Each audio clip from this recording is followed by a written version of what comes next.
system. Joseph and Deborah.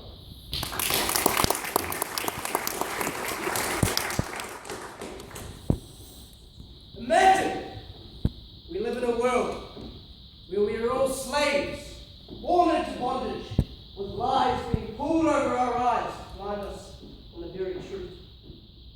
Stop! You're already there. It doesn't matter what my name is. All that matters is what I'm about to tell you.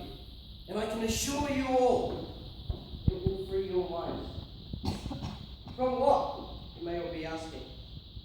From the system. The system is controlled. Your job, television, advertising, and social media. Every aspect of your life is determined by the system. Now, some of you may all think that you've got a perfect job, plenty of money, a perfect house, a perfect bed, next to your bed, a perfect little bedside table, and on top of that, a perfect little bedside lamp. But the things you own end up owning you. Let me ask you all a question. Why do we attend school, work hard so we can get good grades, so we can get jobs that don't allow us to live our lives? This ridiculous process runs our lives. Generations have been working jobs they hate, buy stuff they don't need to impress people they don't like.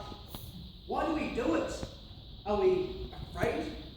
Are we afraid of being different? Afraid of being rejected by the expectations of society?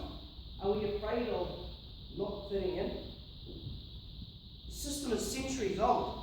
Why do we adhere to it? To deny our own impulses is to deny the very thing that makes us all human. It seems today that we're all addicted to Facebook, social media, Twitter, Snapchat, all the stuff that makes us dogs, acting as servants for technological masters. Let me ask you a bit of a personal question. Do you hate your job? Be honest with yourself. Do you hate your job? Then why do you do it? Shouldn't we be doing things that make us happy? I say to you, quit your job. If they ask you why, tell them that you're not married to your chicken shit job.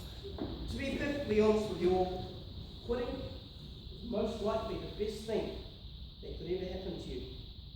That way we can stop treading water and do something with our lives. Let's talk a little bit about wealth distribution.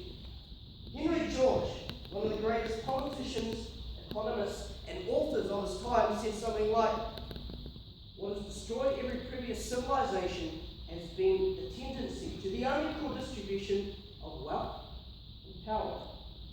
Now, what Mr. George here is trying to tell us is that when the gap between the rich and the poor becomes too big, there's an uprising. Now, some of you think that there's absolutely no way this is going to happen in New Zealand. But I can assure you all, it's not too far away.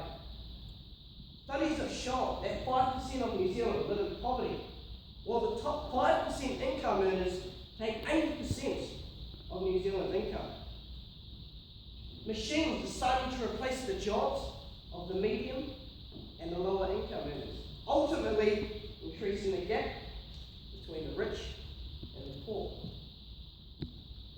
You know, today I look on the news and all I see is destruction. Destruction of people, cities, religion, and cultures. I look on the news and all I see is fear. And I just can't stand propaganda. Families turn on the television at exactly 5:55 p.m.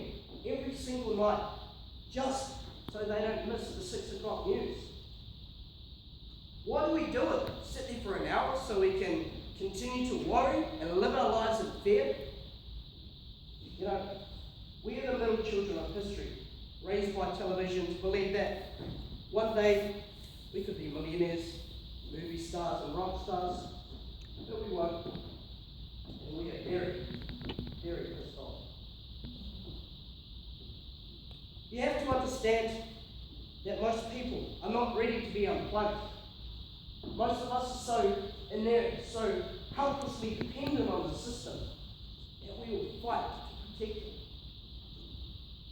The system cannot tell you who you are, so don't live in the system. I say reject the basic assumptions of civilization, especially the importance of materialistic possessions.